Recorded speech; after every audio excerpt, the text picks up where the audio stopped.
Nuk e ka ndaluar, por vjen të bëj dhunë aty.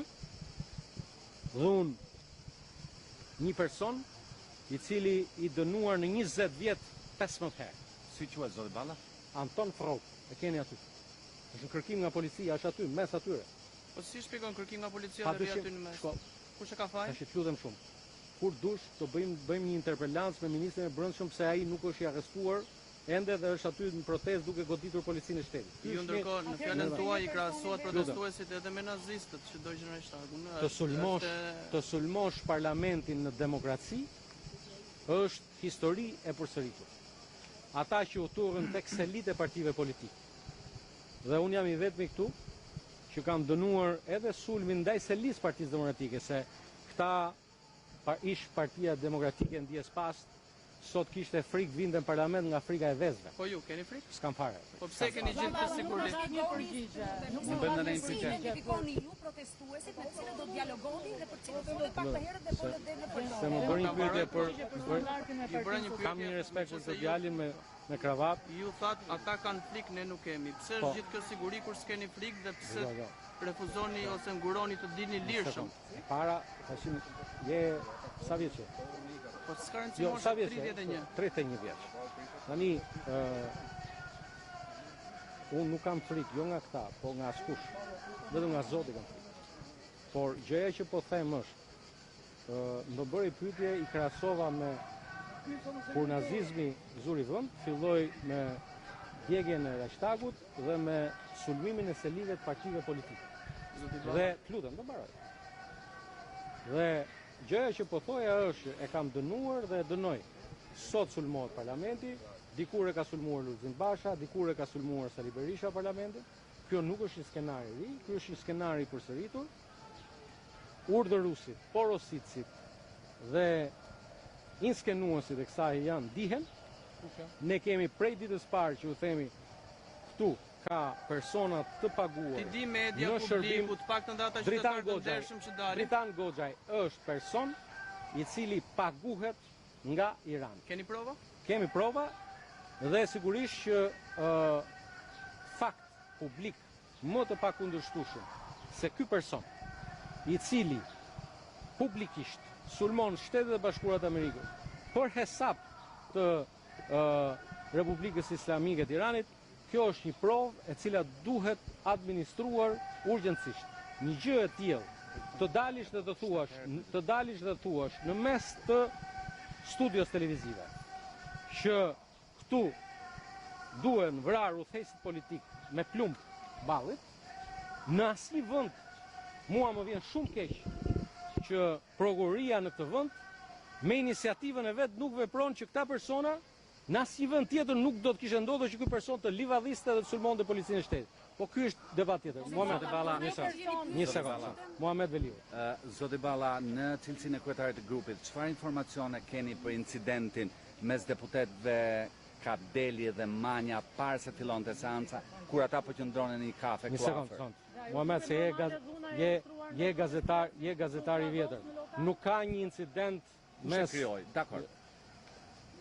Kolegu Manja, ish ministri i drejtësisë, kolegu tjetër Kadeli, kanë qenë njerëz që çohen herët, që vinë punë herët, në 8 të mëngjesit duke pirë një kafe pranë godinës parlamentit dhe aty janë sulmuar fizikisht nga banda kriminale Gentian Prodnik. Dhe kjo bandë kriminale është turpi policisë shtetit në këtë këndvështrim që ka vonuar ndalimin e tij që pardje. Që të jemi korrekt me këtë. Është një kritike apo kjo ndaj kolegut Lamëllarit? Jo, nuk është. Kolegu Lamëllari është kolegu im, por këto raste duhen proceduar në mënyrë me një herë. Ju duket normale protestuesit u plagos në ambientet e lokalit dhe më pas u arrestua, ju duket normale arrestimi me dhunë një protestuesi dhe në plagosin e tij. Unë jam këtu për të mbrojtur policinë e shtetit, e cila është sulmuar në mënyrë të padrejtë nga një bandë kriminale dhe ke 3 punonjës policie të gjakosur. Dhe po ju a them dhe një herë, siç ju bëni këtë detyrë kaq të bukur, kaq të respektuar të gazetarit, ju të parët duhet të solidarizoheni me punojësit e policisë plagos. Gjaku i punojësit policisë është gjaku i shtetit. Po do erdhi gjak i punojës policie, po rrjedh gjak shtetit. Dhe prandaj ju lutem shumë. Ju lutem, jo. Ju lutem shumë. Ju lutem. Zoti Balla, për ju po e Jo. derdhin gjakun. Po ata derdhin gjakun për shtetin shqiptar, për Shqipërinë. Shteti është i Ju gjithëve. këtu po ju mbrojnë. Kjo bandë 140. kriminale, kjo bandë kriminale me këtë Gentian Progni që ka sulmuar deputet e Partisë Socialiste, prandaj jam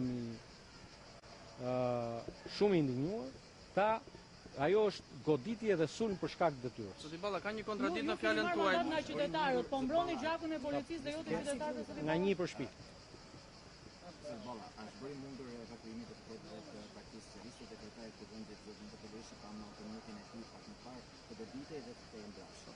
Ndërkohë që ju në fjalën tuaj thatë ne nuk sprapsemi asnjëherë. Unë nuk jam dispečeria e transportit të shërbimeve qeveritare. Ky është një shërbim Zoti qeveritare. Balla, ju thatë ne nuk tërhiqemi nga kjo gjë, por pam kryetarin e Kuvendit që donte të dilte dhe u tërhoq. Pra jeni pak kontradiktor. E këtë nuk e di nëse ishte një taktikë e zgjedhur nga garda, se zoti Beleshi nuk ka Tani unë po ju them edhe një herë. Ju gazetarët, publiku që na ndjek duhet të jetë në radhë parë i shqetësuar për goditjen me gur në kokë të punojësve të policisë shtetit. Dhe të gjithë e dinë, nuk ka asnjë vend të botës, unë nuk di një vend të botës, që pasi goditen punojësit e policisë, pasi goditen deputetët teksa shkojnë të ushtrojnë mandatin e tyre kushtetues, demokratik, në Parlamentin e Shqipërisë, policia të mos reagojë me ndalime të personave. Në momenti që personi gjatë ndalimit nuk pranon të dorëzohet për shoqërimin, natyrisht që policia është e detyruar ta shoqërohet me forcë. Shikoni zonën e policisë. E mbështes policinë e shtetit. Mbështet dhunën e Kam pasur nderin të punoj me ta dhe policia e shtetit ka gjithë mbështetjen time. Edhe me Zoti Balla, edhe një herë lutem se ju pyeta disa herë, por nuk mora një përgjigje. Në një kohë kur ju keni këtë mendim për protestën. Ti mos thuaj që s'mora përgjigje, thoj s'm pëlqeu përgjigja. Jo, nuk mora përgjigje, pasi ju përgjigjet kolegu Se tjetër. thua s'mora përgjigje gjë tjetër dhe po vërdra. Po, patjetër. Në një kohë kur ju keni këtë mendim për protestën, si ka identifikuar Partia Socialiste dhe majoranca protestuesit një grup për cilën ju thoni se do të dialogoni, e konfirmuat këtu dhe konfirmuat edhe në sallën e seancave plenare. Po sepse ne jemi të gatshëm, edhe besoj që të pak ditë na ndajnë nga ai moment kur vajza dhe djem që u çuan me shqetësimin por standardet mjedisore në atë investim historik në Zvërnec dhe të cilët sot nuk janë këtu, besoj që bien dakord që nuk janë këtu. Këtu keni 100 element kriminal. Aty kishte të moshuar 70 vjeç. Lutem. Njëri nga këta të moshuar që duket ty për 7 vjeç është ky Antoni që tashun. Që ka dhunuar parmbrëm bashortën e vet. Po në thënë të tjerë. Edhe lutem. Të gjithë do të fillojmë me emra.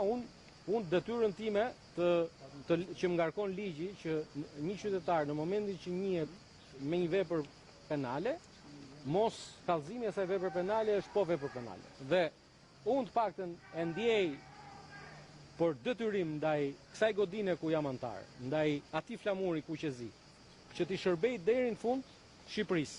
Dhe shërbimi sot më i mirë ndaj Shqipërisë është të tregosh me gisht se si shërbëtor të Iranit, se si shërbëtor të grupeve të ndryshme kriminale janë përfshirë sot në këto sulme kundër institucioneve. Zoti Balla, deputeti Protestuesi shqiptar shumë shpejt do ta takonin. Jo, koha do ta sjelli këtë grup të distancuar nga dhuna tek ne. Faleminderit. Balla, pyetja e fundit. Nga një përsi e lam. Deputeti Ral Kapi, me protestuesit, deputeti Redi Muçi doli në këmbë i qetë, nuk e sulmuan pse e kanë me ju, domethënë se disa kolegë dalin të qetë, nuk sulmohen, nuk shahen, nuk ofendojnë, ndërsa juve ju kanë pikasur, kanë gjë me ju. Sepse Ral Kapri, Redi Muçi janë pjesë e partitshkave që kanë sjell militantët e vet aty për të goditur parlamentin. Janë ndër organizatorë dhe këta. Faleminderit.